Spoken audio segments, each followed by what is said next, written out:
ದೇವುಡು ಅವರ ಮಹಾಬ್ರಾಹ್ಮಣ 32ನೇ ತರಂಗ. ಆ ಮಧ್ಯರಾತ್ರಿಯಲ್ಲಿಯೂ ಆ ಮಹರ್ಷಿಗೆ ಮೈ ಬೆವರಿತು. ಒಂದು ಗಳಿಗೆಯಾದ ಮೇಲೆ ಕಣ್ಣು ಬಿಟ್ಟು ಪ್ರಕೃತಿಸ್ಥನಾಗಿ ಸಣ್ಣದಾದರೂ ದೃಢವಾದ ಧ್ವನಿಯಿಂದ ನಿನ್ನ ಹೆಸರೇನು ಎಂದು ಕೇಳಿದನು. ಆಕೆಯು ಮೃದುವಾಗಿ ಪ್ರಿಯವಾಗಿ ಮೇನಕಾ ಎಂದಳು. ಆ ಹೆಸರಿನ ಅಕ್ಷರಗಳನ್ನು ಒಂದೊಂದಾಗಿ ಜೀರ್ಣಿಸಿಕೊಳ್ಳುತ್ತಿದ್ದವನಂತೆ ಆತನು ಒಂದು ಗಳಿಗೆ ಸುಮ್ಮನಿದ್ದು, ಮೇನಕಾ, ಇಂದ್ರನಿಗೆ ನಾನು ಕೃತಜ್ಞನಾಗಿದ್ದೇನೆ. ಆದರೆ ಸಾಮ್ರಾಜ್ಯವನ್ನೆಲ್ಲ ತೊರೆದು ಯಾವುದೋ ದೂರ ಸಿದ್ಧಿಗಾಗಿ ಒದ್ದಾಡುತ್ತಿರುವ ಅರಣ್ಯವಾಸಿಗೆ ಈ ಅನುಗ್ರಹದಿಂದ ಏನು ಫಲ? ನೀನು ಹೋಗಿ ಬಾ, ನಿನಗೆ ಮಂಗಳವಾಗಲಿ ಎಂದನು. ಮೇನಕೆಯು ಅಪ್ರತಿಫಳಾಗಲಿಲ್ಲ. ದೇವ, ಮನ್ನಿಸಬೇಕು. ದೇವತೆಗಳು ಮನಃಪೂರ್ವಕವಾಗಿ ಕೊಟ್ಟ ವರವನ್ನು ನಿರಾಕರಿಸುವುದು ಅಷ್ಟು ಸುಲಭವಲ್ಲ, ಸಾಧ್ಯವೂ ಅಲ್ಲ, ಸಾಧುವೂ ಅಲ್ಲ ಎಂದಳು. ಮಾತಿನ ದನಿ ಮಧ್ಯಸ್ಥಗಾರನ ನಿಷ್ಪಕ್ಷಪಾತವನ್ನು ಮಿಡಿಯುತ್ತಿತ್ತು. ಮುನಿಯು ಕೇಳಿದನು, ನಾವು ಸ್ವತಂತ್ರರು. ದೇವತೆಗಳು ಕೊಟ್ಟರೆಂಬ ಮಾತ್ರದಿಂದಲೇ ನಾವು ಸ್ವೀಕರಿಸಬೇಕಾಗಿಲ್ಲ. ಸೃಷ್ಟಿಯ ನಿಯಮ ಹಾಗಿಲ್ಲ. ದೇವತೆಗಳು ಯಾವುದನ್ನೂ ಸ್ವತಂತ್ರಿಸಿ ಕೊಡುವುದೂ ಇಲ್ಲ, ತೆಗೆದುಕೊಳ್ಳುವುದೂ ಇಲ್ಲ. ಅವರು ಧರ್ಮದರ್ಶಿಗಳ ಹಾಗೆ ಲೋಕದ ಸ್ವತ್ತನ್ನೆಲ್ಲ ಕಾಪಾಡಿಕೊಂಡಿರುವರು. ಅವರಾಗಿ ಕೊಡುವುದು ಎಂದರೆ ಜೀವಿಗಳ ಕರ್ಮವು ಪಾಕಾಭಿಮುಖವಾಯಿತು ಎಂದರ್ಥ ಅಷ್ಟೆ.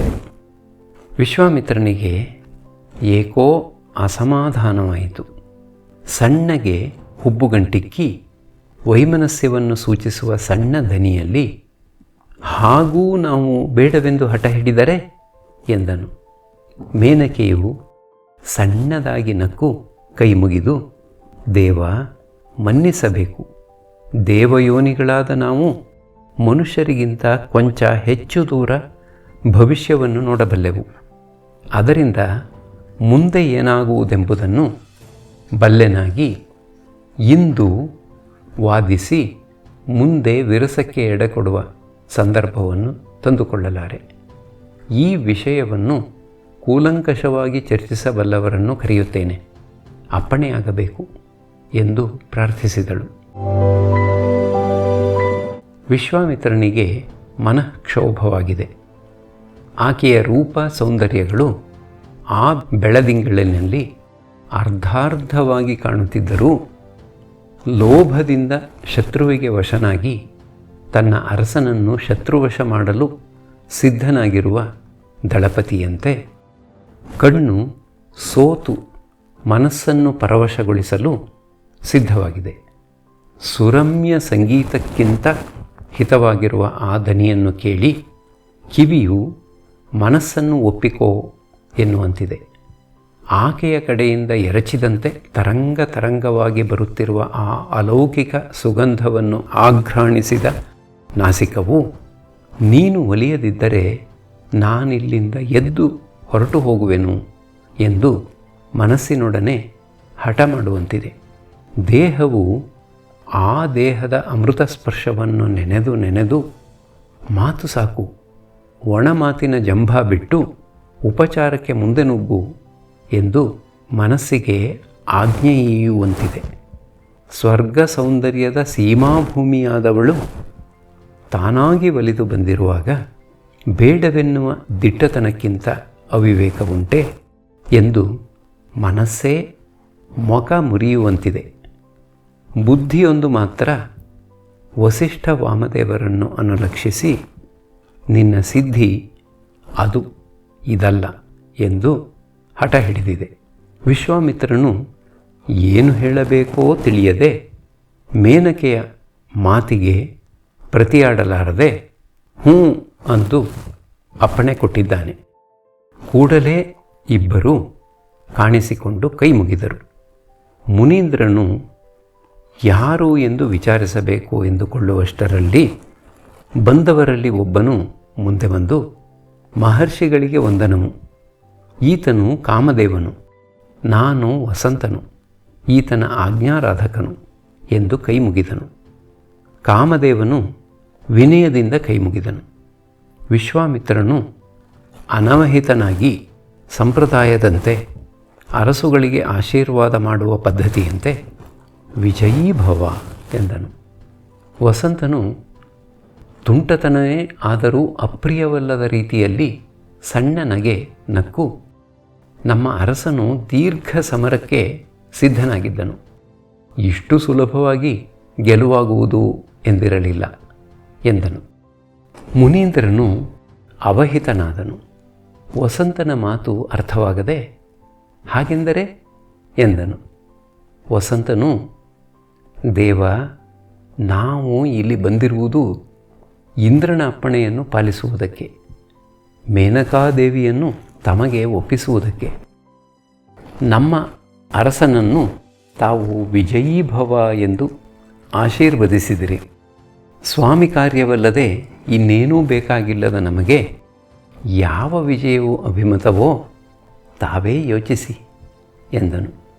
ಮುನೀಂದ್ರನು ಅವಾಕ್ಕಾದನು.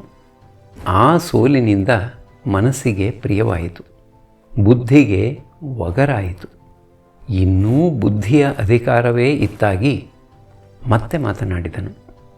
ಆಯಿತು, ನೀವು ಬಂದುದು ದೇವತೆಗಳು ಕೊಟ್ಟುದನ್ನು ಮಾನವರು ಸ್ವೀಕರಿಸಲೇಬೇಕು ಎಂಬ ಅರ್ಥವನ್ನು ಪ್ರತಿಪಾದಿಸುವುದಕ್ಕೆ ಅಲ್ಲವೇ ಎಂದು ಕೇಳಿದನು.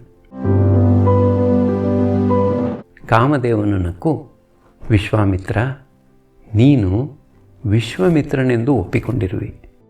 ಇಂದ್ರನು ನಿನ್ನನ್ನು ತನ್ನ ಪ್ರಿಯ ಮಿತ್ರರಲ್ಲಿ ಒಬ್ಬನೆಂದು ಅಂಗೀಕರಿಸಿರುವನು. ಮಿತ್ರನಿಗೆ ಮಿತ್ರನು ಕೊಡುವ ಕಾಣಿಕೆಯನ್ನು ಸ್ವೀಕರಿಸದಿರುವುದು ಎಲ್ಲಿಯ ನ್ಯಾಯ? ನೀನು ಸಿದ್ಧಿಯೊಂದನ್ನು ಲಕ್ಷ್ಯದಲ್ಲಿಟ್ಟುಕೊಂಡು ಈಗ ತಾನಾಗಿ ಬಂದಿರುವ ಈ ಸಿದ್ಧಿಯನ್ನು ಏಕೆ ದುರ್ಲಕ್ಷಿಸುವೆ? ನೀನು ಈಗ ಪಡೆದಿರುವ ಸಿದ್ಧಿಯು ಸಾಮಾನ್ಯವೆಂದು ಭಾವಿಸಿರುವೆಯಾ? ಇಲ್ಲ. ಯಾವ ಸಿದ್ಧಿಗಾಗಿ ತ್ರಿಶಂಕುವು ಗುರುವಿನಿಂದ ಶಾಪವನ್ನು ಪಡೆದನೋ, ಆತನ ಯಾವ ಸಿದ್ಧಿಗಾಗಿ ನೀನೂ ಜಮದಗ್ನಿಯೂ ನಿಮ್ಮ ತಪಸ್ಸನ್ನೆಲ್ಲ ಧಾರೆ ಹೊಯ್ದಿರೋ ಆ ಸಿದ್ಧಿಯ ಸ್ವರೂಪವೇನು ಯೋಚಿಸಿದೆಯಾ? ಯಾಜ್ಞಿಕರು, ತಪಸ್ವಿಗಳು, ಪುಣ್ಯಕರ್ತೃಗಳು ಇವರೆಲ್ಲ ಅಪೇಕ್ಷಿಸುವುದು ಸ್ವಚ್ಛಂದ ಭೋಗವಲ್ಲದೆ ಇನ್ನೇನು? ಆ ಸಿದ್ಧಿಗಳೆಲ್ಲವೂ ಸಮಷ್ಟಿಯಾಗಿ ಮೈವೆತ್ತು ಬಂದುದಲ್ಲದೆ ಈ ಸಿದ್ಧಿ, ಮುನೀಶ್ವರ, ನೀನು ಕೋರುವ ಸಿದ್ಧಿಯು ಈಗ ಬಂದಿರುವ ಸಿದ್ಧಿಯನ್ನು ನೂಕಿದಲ್ಲದೆ ಬರುವುದಿಲ್ಲ ಎಂದು ಯಾರಾದರೂ ನಿನಗೆ ಅಭಿವಚನ ಕೊಟ್ಟು ಶಪಥಪೂರ್ವಕವಾಗಿ ಪ್ರತಿಜ್ಞೆ ಮಾಡಿರುವರೇ? ರಾಜರ್ಷಿವರ್ಯನೇ, ಸೃಷ್ಟಿಯೇ ಹೆಣ್ಣಲ್ಲವೇ? ಸೃಷ್ಟಿಯ ಮಹಾಕಾರಣವಾಗಿ ಸೃಷ್ಟಿರೂಪವೇ ತಾನಾಗಿರುವ ಹೆಣ್ಣನ್ನು ಬಿಟ್ಟು ನೀನು ಸಾಧಿಸುವುದು ಏನನ್ನು ಯೋಚಿಸು. ಹೆಣ್ಣನ್ನು ನೂಕಿ ಗೆಲ್ಲುವೆನು ಎನ್ನುವವನಿಗಿಂತ ಕಟ್ಟಿಕೊಂಡು ಗೆಲ್ಲುವೆನು ಎನ್ನುವವನು ಹೆಚ್ಚು. ಬಲ್ಲೆಯಾ? ಇನ್ನು ದೇವತೆಗಳ ಮಾತು. ದೇವತೆಗಳು ಎಂದರೆ ಯಾರು ಎಂದುಕೊಂಡಿರುವೆ? ಈ ಪ್ರಪಂಚ ಸೃಷ್ಟಿಯಾಗಿ ಇನ್ನು ಮುಂದೆ ಇರಬೇಕಾದ ಸ್ಥಿತಿಯ ರಕ್ಷಣೆಗಾಗಿ ಅಧಿಕಾರ ಪಡೆದವರು ನಾವು. ನಾವು ಹೇಳಿದಂತೆ ಈ ವಿಶ್ವವೆಲ್ಲವೂ ನಡೆದೇ ತೀರಬೇಕು ಎನ್ನುವ ಸೃಷ್ಟಿಯ ಗುಟ್ಟನ್ನು ನೀನು ಅರಿಯೆಯಾ? ತ್ರಿಶಂಕುವಿನ ಯಾಗ ಮಾಡಿಸುವಾಗ ಇಂದ್ರನು ಬರಲಿಲ್ಲವೆಂದು ನೀನು ಎಷ್ಟು ವ್ಯಥೆಪಟ್ಟೆ, ಮರೆತೆಯಾ? ಮತ್ತೆ ಗುರುವು ಅಡ್ಡ ಬಂದಾಗ ಅನ್ಯಮಿಂದ್ರಂ ಕರಿಷ್ಯಾಮಿ ಎಂಬ ನಿನ್ನ ಸಂಕಲ್ಪವನ್ನು ಬಿಟ್ಟುಕೊಟ್ಟುದನ್ನು ನೀನು ನೆನಪು ಮಾಡಿಕೊ. ಇಂದ್ರನು ಬರದೇ ಇದ್ದುದರಿಂದ ಆದ ಅನರ್ಥವೆಷ್ಟು ಎಂದು ಕುದಿಯುತ್ತಿದ್ದ ನಿನ್ನ ಮನಸ್ಸು ಇಂದ್ರನು ಸಾಕ್ಷಾತ್ತಾಗಿ ಬಂದಾಗ ಶಾಂತವಾಗಿ ಇಂದ್ರನ ಇಷ್ಟದಂತೆ ವಸಿಷ್ಠರ ಶೋಕವನ್ನು ವಹಿಸಿಕೊಳ್ಳಲು ಸಿದ್ಧವಾದುದನ್ನು ಗಮನಿಸು. ಕಾಮದೇವನು ಇನ್ನು ಮುಂದೆಯೂ ಏನೋ ಹೇಳಬೇಕೆಂದಿದ್ದರೂ ವಿಶ್ವಾಮಿತ್ರನು ಥಟ್ಟನೆ ಬಾಯಿ ಹಾಕಿ, ಹಾಗಲ್ಲ, ವಸಿಷ್ಠ ಶೋಕವು ಅಪಾರವಲ್ಲ ಎಂಬ ಕನಿಕರದಿಂದ ಕರಗಿ ನಾನಾಗಿ ನಾನು ವಹಿಸಿಕೊಂಡೆನಲ್ಲದೆ ಇಂದ್ರನ ಅಪೇಕ್ಷೆಯಂತಲ್ಲ ಎಂದು ಪ್ರತಿಭಟಿಸಿದನು. ದೇವ, ಇಲ್ಲಿಯೇ ಮನುಷ್ಯರೆಲ್ಲರೂ ಎಡಹುವುದು. ಮನುಷ್ಯರು ಮಾತ್ರವಲ್ಲ, ಸೃಷ್ಟಿಯೇ ಎಡಹುವುದು ಇಲ್ಲಿ. ಈ ವಿಶ್ವದಲ್ಲಿ ಈ ಭೂಮಂಡಲದಂತಹ ಲೋಕಗಳು ಎಷ್ಟೋ ಇವೆ. ಅಲ್ಲೆಲ್ಲ ಇದೇ ರೀತಿಯಾದ ಶರೀರಧಾರಿಗಳೂ ಇದ್ದಾರೆ. ಪಂಚಭೂತಗಳಿಂದಾದ ಶರೀರ ಒಂದೊಂದರಲ್ಲಿ ಭೂತದ ನ್ಯೂನಾಧಿಕತೆಗಳಿಂದ ಶರೀರವು ಒಂದೊಂದು ಗುಣ ಅಥವಾ ದುರ್ಗುಣದಿಂದ ಕೂಡಿರುವುದು. ನೀವು ಮನುಷ್ಯರು ಪಾರ್ಥಿವಾಂಶ ಅಧಿಕವಾದ ದೇಹದವರು. ನೀವು ಭೂಮಿಯನ್ನು ಬಿಟ್ಟು ನಡೆಯಲಾರಿರಿ. ದೇವತೆಗಳು ತೇಜೋವಾಯುಗಳ ಅಂಶ ಅಧಿಕವಾದವರು.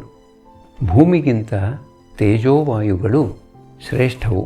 ಅವರು ಸಂಕಲ್ಪ ಮಾಡಿದ ಹೊರತು ಇನ್ನೊಬ್ಬರು ಅವರನ್ನು ಕಾಣಲಾರರು. ಅವರು ಭೂಮಿಯ ಮೇಲೆ ಕುಳಿತುಕೊಳ್ಳಲಾರರು. ಭೂಜಲಾಂಶಗಳನ್ನು ವಿವೃದ್ಧಿ ಮಾಡಿಕೊಂಡಲ್ಲದೆ ಅವರು ಏನೂ ತಿನ್ನಲಾರರು.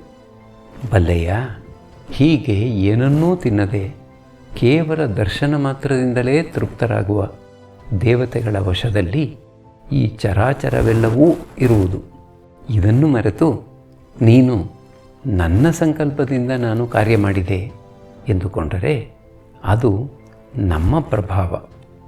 ಇಲ್ಲಿ ಎದುರಿಗಿರುವ ಈ ಚಿಗುರು ಹೂಗಾಳಿ ಸುಳಿದಾಗ ಅಲ್ಲಾಡುವಂತೆ, ಈ ಮೇನಕೆಯ ಕಿವಿಯಲ್ಲಿರುವ ಚಡತುಂಬು ಅವಳ ತಲೆಯಲ್ಲಾಡಿದರೆ ತಾನೂ ಅಗತಿಕವಾಗಿ ಅಲ್ಲಾಡುವಂತೆ, ನನ್ನ ಕೈಯಲ್ಲಿ ಹಿಡಿದಿರುವ ಈ ಕನ್ನೈದಿಲೆ ನಾನು ತಿರುಗಿಸಿದಂತೆ ತಿರುಗಲೇಬೇಕಾಗಿರುವಂತೆ, ಈ ಸೃಷ್ಟಿಯಲ್ಲಿರುವ ಸಮಸ್ತವೂ ದೇವತೆಗಳ ಇಷ್ಟದಂತೆ ನಡೆದೇ ತೀರಬೇಕೆಂಬ ನಿಯಮಕ್ಕೆ ಒಳಗಾಗಿರುವುದನ್ನು ಬಲ್ಲೆಯ.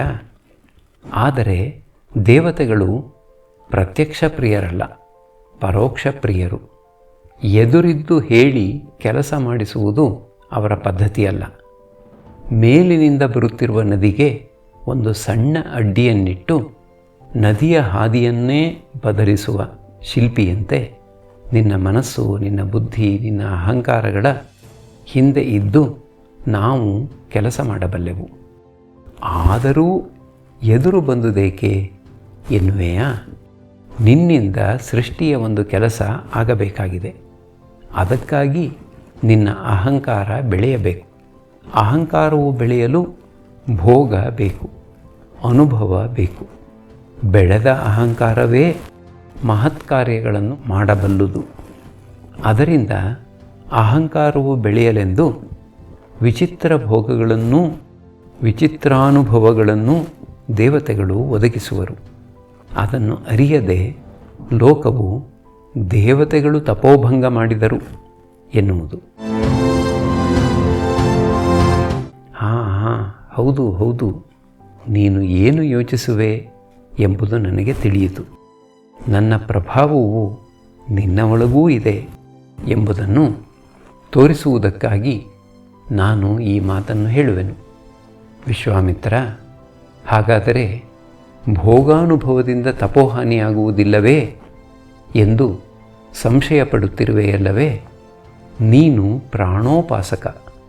ಪ್ರಾಣವು ವಿಜೃಂಭಿಸಿ ಹೊರಕ್ಕೆ ಪ್ರವಾಹವಾಗಿ ಹೊರಡುವುದನ್ನು ನೀನು ನೋಡಿರುವೆ. ಹಾಗೆ ಪ್ರಾಣವು ನಿರ್ಗಮನ ಮಾಡಿದುದರಿಂದ ನಿನಗೆ ನಷ್ಟವಾಯಿತೆ. ಗಿಡವು ಚಿಗುರಿದರೆ ಅದರ ಪ್ರಾಣವು, ಅದರ ರಸವು ಬೆಳೆಯಿತೋ ಕುಗ್ಗಿತೋ, ಬೆಳೆಯುವ ಗಿಡವು ಬಲಿಯುವಂತೆ ಧರ್ಮಕ್ಕೆ ಅವಿರುದ್ಧವಾದ ಭೋಗವು ತಪಸ್ಸನ್ನು ತಿಂದಂತೆ ಕಂಡರೂ ತಪಸ್ಸನ್ನು ಬೆಳೆಸುವುದು. ಈ ಗುಟ್ಟು ನಿನಗೆ ತಿಳಿಯದೆ ಬರಿಯ ಕಾಲಹರಣದ ಮಾತುಗಳಿಂದ ಫಲವೇನು? ವಿಶ್ವಾಮಿತ್ರ, ದೇವಕಾರ್ಯಕ್ಕಾಗಿ ಯಾವನು ಬೇಕೋ ಅವನ ಅಹಂಕಾರವನ್ನು ಬೆಳೆಸುವುದೇ ನನ್ನ ಕಾರ್ಯ. ದೇವಕಾರ್ಯಕ್ಕೆ ಬೇಡದವನ ಅಹಂಕಾರವು ವಿಜೃಂಭಿಸುವುದೂ ನನ್ನಿಂದಲೇ. ಆದರೆ ಅದು ಅವನ ವಿನಾಶಕ್ಕಾಗಿ. ಅದಿರಲಿ, ಇನ್ನೊಂದು ಮಾತು, ಅದನ್ನು ನೀನು ತಿಳಿದಿರು. ದೇವತೆಗಳೇ ಈ ಆಟವನ್ನು ಹೂಡಿರುವರು. ಒಂದೇ ಸೇನೆಯೇ ಇಬ್ಬಾಗವಾಗಿ ಕೃತ್ರಿಮ ಕದನ ನಡೆಸಿದಂತೆ ರಸವನ್ನು ವಹಿಸಿದ್ದ ಕಬ್ಬನ್ನು ಹಿಂಡಿಕೊಂಡು ಆ ಸಿಪ್ಪೆಯನ್ನು ತಿಪ್ಪೆಗೆ ಎಸೆದು ರಸವನ್ನು ಸಕ್ಕರೆ ಮಾಡಿ ತುಂಬಿಟ್ಟುಕೊಳ್ಳುವಂತೆ ನಾವು ಏನೇನೋ ಆಟ ಕಟ್ಟುವೆವು. ಪೂರ್ವಾಪರಗಳನ್ನು ಅರಿಯದ ಮಾನವರ ಕಣ್ಣಿಗೆ ನಾವು ಹುಚ್ಚರು. ನಮ್ಮ ಕಣ್ಣಿಗೆ ಮಾನವರು ಬೆಪ್ಪರು. ಕೊನೆಯ ಮಾತು ಕೇಳು.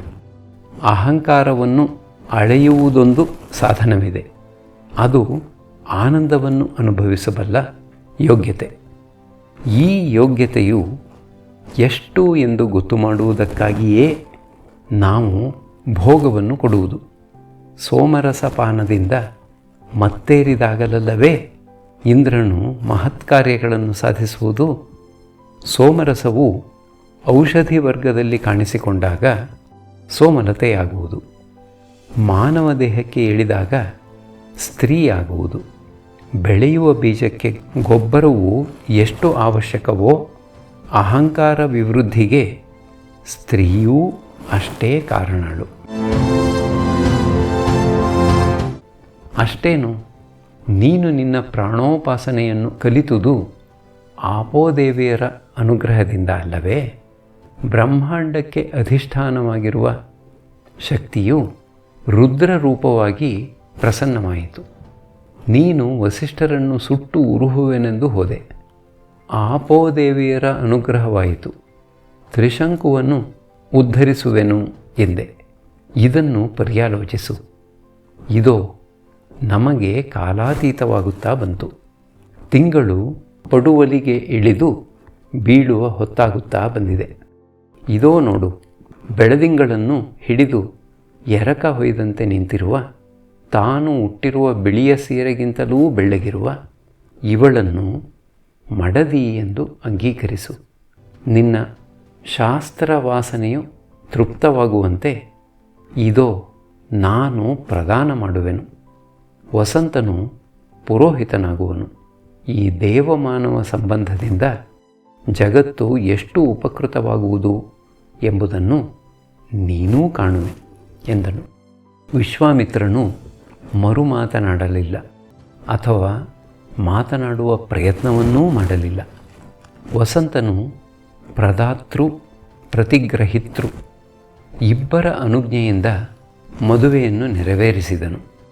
ಈಕೆಯಲ್ಲಿ ಸಂತಾನವನ್ನು ಪಡೆಯುವವರೆಗೂ ಇವಳನ್ನು ಪತ್ನಿಯಾಗಿ ಇಟ್ಟುಕೊಂಡಿರು ಎಂದು ಪ್ರದಾತೃವು ದಾನ ಮಾಡಿದನು.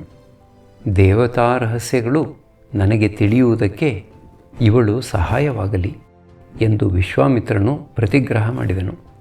ಅಗ್ನಿಷ್ಠೋಮಾತ್ಮಕವಾದ ಜಗತ್ತಿನಲ್ಲಿ ಹವಿರ್ದಾನಾತ್ಮಕವಾದ ಯಜ್ಞದಿಂದ ದೇವತೆಗಳೂ ದೇವತಾನುಗ್ರಹದಿಂದ ಯಜ್ಞದೇಯವಾದ ಹವಿಸ್ಸು ವರ್ಧಿಸುವಂತೆ ನೀವಿಬ್ಬರೂ ಪರಸ್ಪರ ಸಂಭಾವನೆಯಿಂದ ಸೌಖ್ಯವಂತರಾಗಿ ಎಂದು ಪುರೋಹಿತನು ಆಶೀರ್ವದಿಸಿದನು.